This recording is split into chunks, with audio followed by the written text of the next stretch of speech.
In a hidden strand of history, ancient seafarers mastered monsoon winds to weave thriving empires across the Indian Ocean.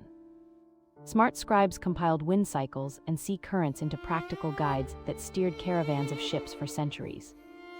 These maritime maps influenced the rise of port cities, shifting power between merchants, rulers, and religious centers. Contrary to popular myth, many explorers feared the seas as much as they chased riches, choosing caution over reckless risk.